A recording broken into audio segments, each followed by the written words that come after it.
Dan kita sekarang melanjutkan kisah tentang kota Mekah. Ismail alaihissalam tumbuh besar di Mekah dan bergaul dengan suku Jurhum. Tadi yang saya bilang suku Jurhum adalah suku Arab yang keluar dari Yaman dan akhirnya membentuk komunitas di Mekah. Suku Jurhum ini, saudaraku seiman, berbahasa Arab.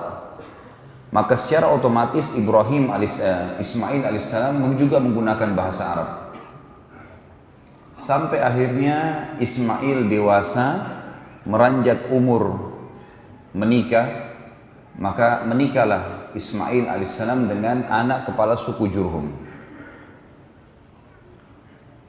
Dan karena bahasa Arabnya Ismail alaihissalam dan menikahnya dengan anak kepala suku Jurhum, keluarlah tadi istilah yang saya bahasakan, istilah Arab musta'ribah.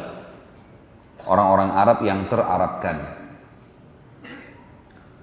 Berjalan waktu, tentu saya ringkaskan karena ceritanya panjang. Ibrahim alaihissalam mendapat perintah dari Sang Pencipta Allah untuk mengunjungi Mekah. Dan akhirnya beliau datang mengunjungi Mekah, bertemu dengan istrinya Hajar.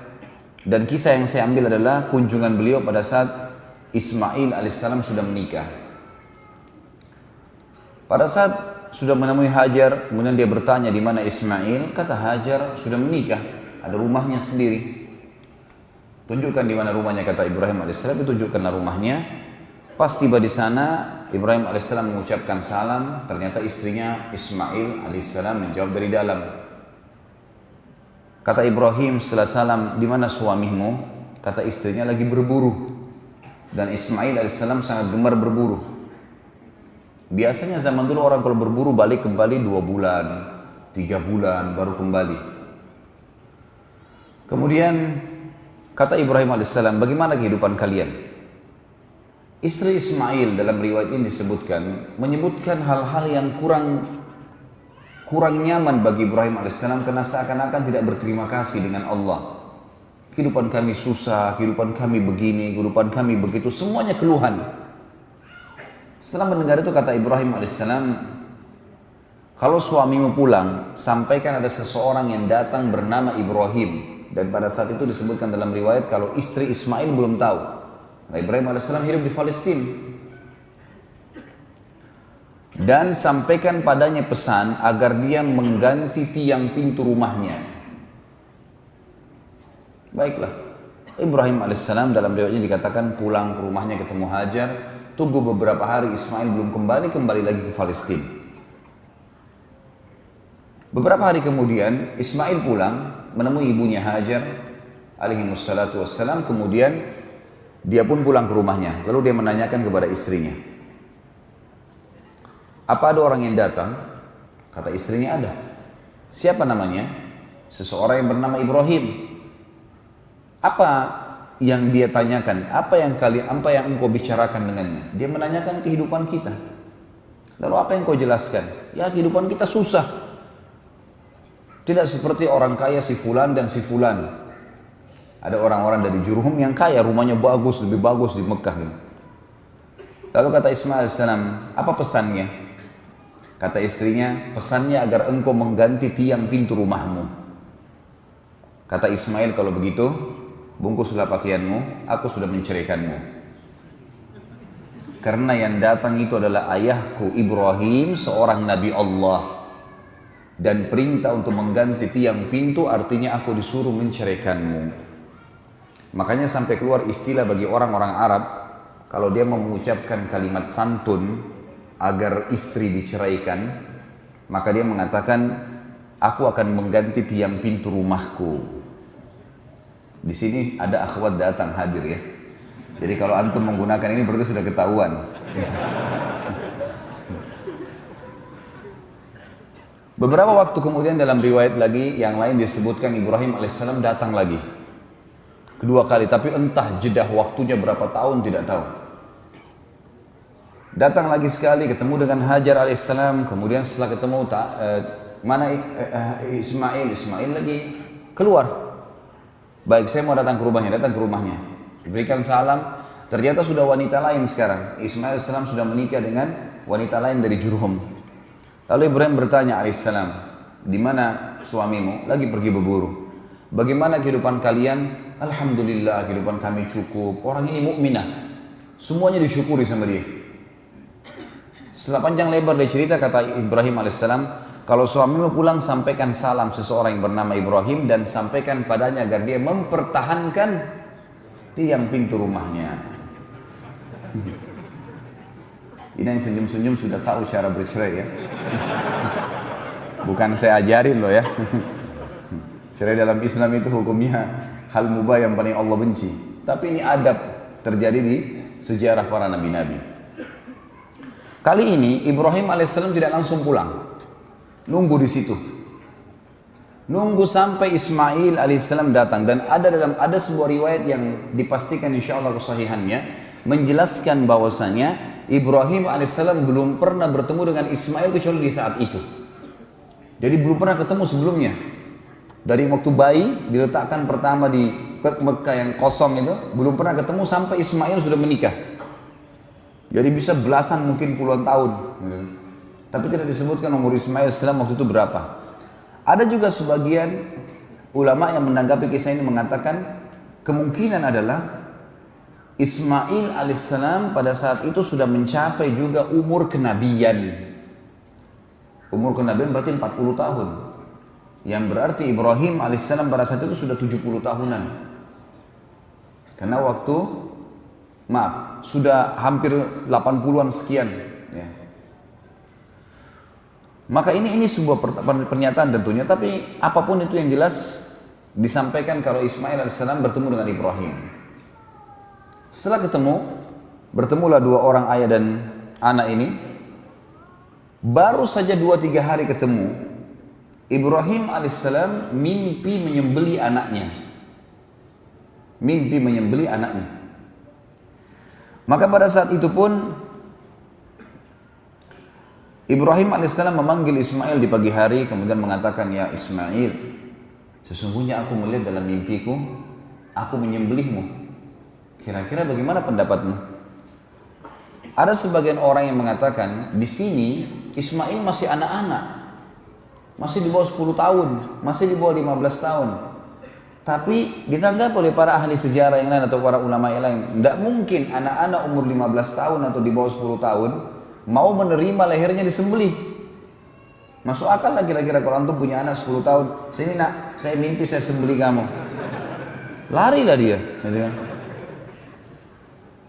Jadi yang lebih dekat sebenarnya adalah memang Ismail sudah sampai pada umur yang ternobatkan menjadi nabi.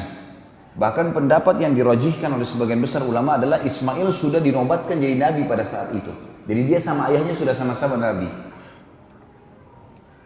Cuman Ibrahim alaihissalam rasul. Rasul berarti membawa syariat baru. Nabi hanya mengingatkan kaumnya apa yang disampaikan Nabi dan Rasul sebelumnya. Jadi Ismail tidak punya syariat baru, beliau Nabi, hanya menyampaikan kaumnya apa yang disampaikan ayahnya Ibrahim.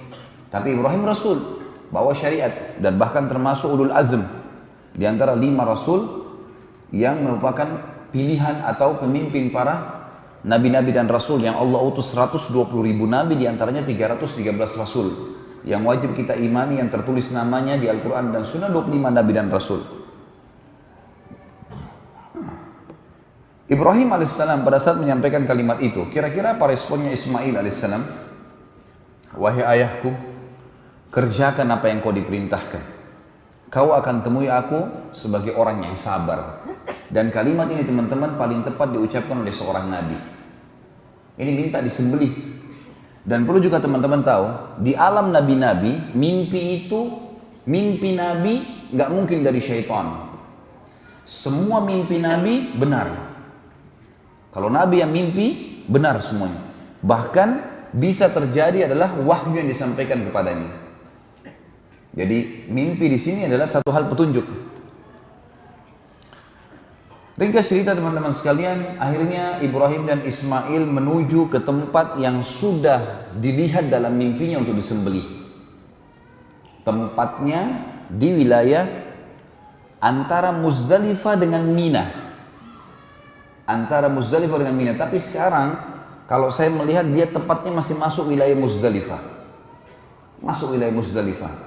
Kerajaan Saudi meletakkan seperti batu kecil itu untuk mengenang kalau di situ dulu tempatnya Ismail mau disembelih.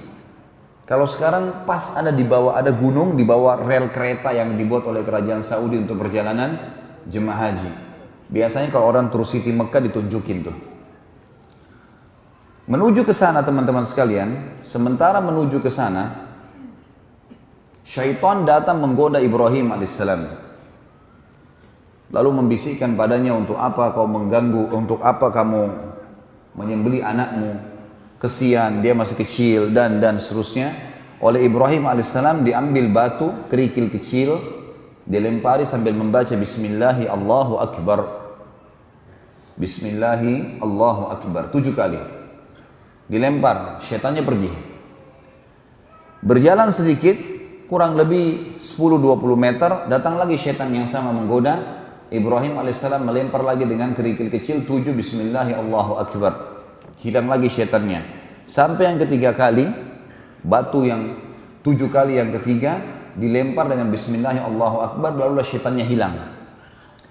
Lalu Ibrahim alaihissalam meletakkan Ismail di atas sebuah batu di sebuah bukit kecil tadi.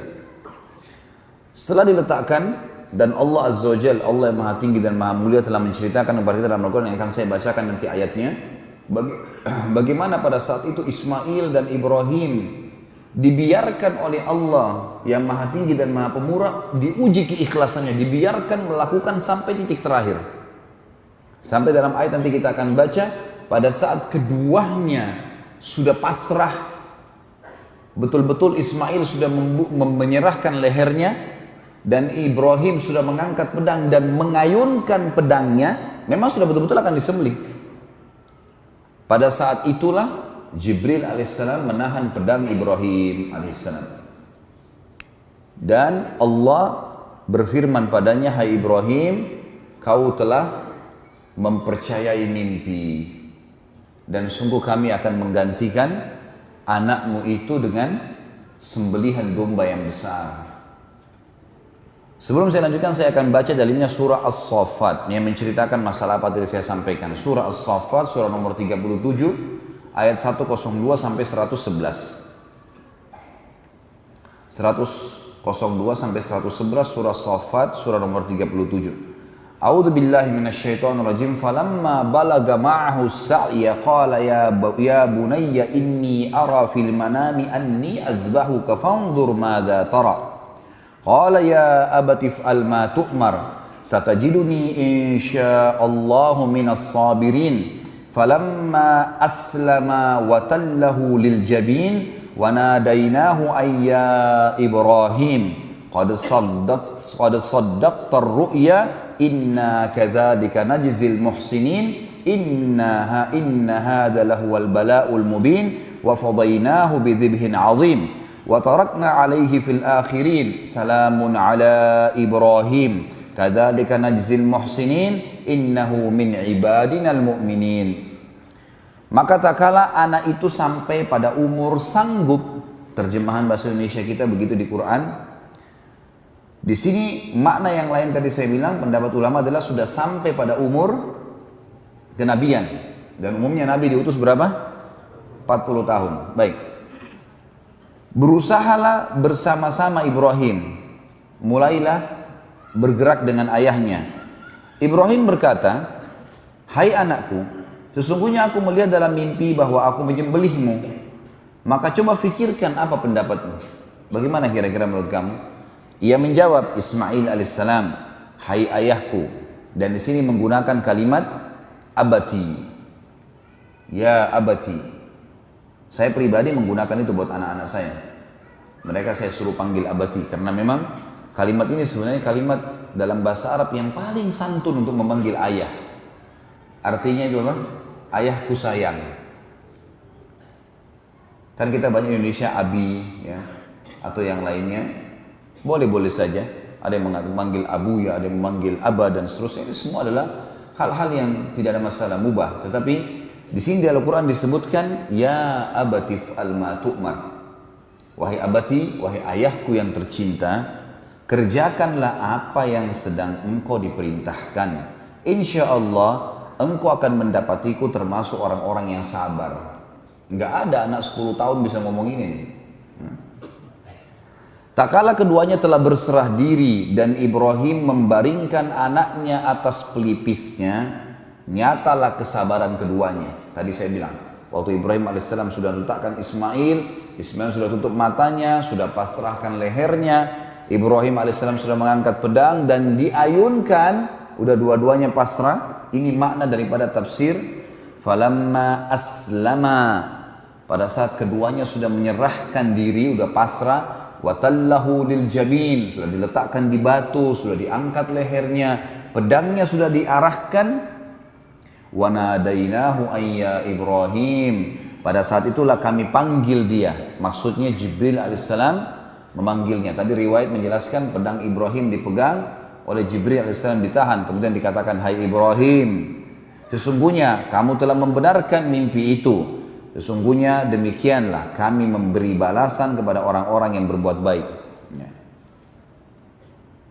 Ini benar-benar suatu ujian yang nyata, dan kami tebus anak itu Ismail dengan seekor sembelihan yang besar. Kami abaikan atau kami abadikan untuk Ibrahim pujian yang baik di kalangan orang-orang yang datang kemudian. Dan makna daripada kami abadikan untuk Ibrahim pujian yang baik di kalangan orang-orang yang datang kemudian, apa yang dimaksud teman-teman sekalian? Perilaku Ibrahim alaihissalam akan menyembelih anaknya karena Allah, dan Allah ganti ketulusan itu dengan domba, jadilah sebuah hukum kurban.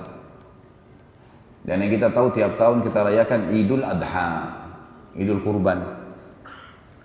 Dan kata ulama, selama ada orang yang berkurban untuk Allah, maka Ibrahim dan Ismail alaihi wassalam panen pahalanya.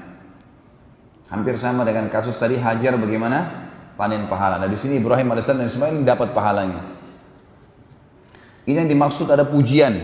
Ya. Allah mengatakan, dan kami abadikan untuk Ibrahim pujian yang baik. Maksudnya karena perbuatannya itu dikenang, dijadikan syariat, dan dia akan panen pahalanya. Dan setiap orang sembelih di Idul Adha, orang ingat kisahnya Ibrahim dan Ismail alaihi wassalam.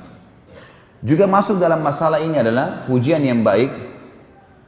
Kalau Ibrahim alaihissalam adalah seseorang dengan keimanannya sangat yakin dan percaya dengan janji Allah, tidak ada keraguan sedikit pun, dan ini contoh keikhlasan dalam beramal. Ini juga berarti pujian. Setiap kali orang-orang yang beriman atau para dai, mubalik yang faham dengan kisah ini, maka mereka akan mengangkat kisah Ibrahim alaihissalam bagaimana tentang keyakinannya kepada Sang Pencipta Allah. Ini juga termasuk pujian yang baik. Masuk dalam pujian yang baik teman-teman sekalian adalah perilaku Ibrahim alaihissalam pada saat melempar syaitan 3 kali. Ada hukum dalam haji jumrah, melontar di 3 titik yang biasa kita kenal dengan jumrah sughra, jumrah usta, dan jumrah aqabah atau kubra. Semua jemaah haji diharuskan teman-teman sekalian, diwajibkan untuk jumrah, melontar 7 batu kecil di 3 titik yang Ibrahim alaihissalam melempar, dan menjadi sebuah bagian daripada ibadah.